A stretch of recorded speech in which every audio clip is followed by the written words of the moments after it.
En Italie, les écoles situées en Lombardie, en Émilie-Romagne et en Vénétie resteront fermées pendant 7 jours supplémentaires. Mais le Premier ministre Giuseppe Conte n'a pas exclu de réouvrir certains de ces établissements.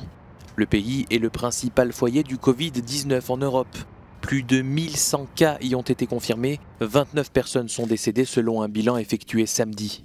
En France, 73 personnes ont été infectées et des mesures radicales ont été prises par le gouvernement. Toujours avec l'objectif de limiter la diffusion du virus par le brassage des populations, le gouvernement a décidé d'adopter une politique de prévention plus stricte en ce qui concerne les rassemblements. Dans les clusters, je l'ai dit, dans l'Oise et dans la commune de La Balme en Haute-Savoie, tous les rassemblements seront interdits jusqu'à nouvel ordre.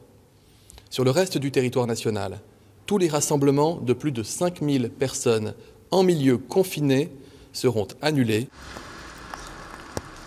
En Allemagne, alors qu'environ 60 cas ont été recensés, les autorités commencent à fermer des écoles.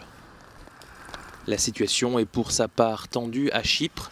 L'île méditerranéenne a annoncé la fermeture dès samedi et pour 7 jours de la moitié de ses points de passage avec la partie nord occupée par la Turquie dans le cadre de la lutte contre le nouveau coronavirus. Alors qu'aucun cas n'est avéré à Chypre, des contrôles médicaux accrus seront instaurés aux 4 points de passage restant ouverts, dont celui réservé aux véhicules à Nicosie, le plus fréquenté de l'île.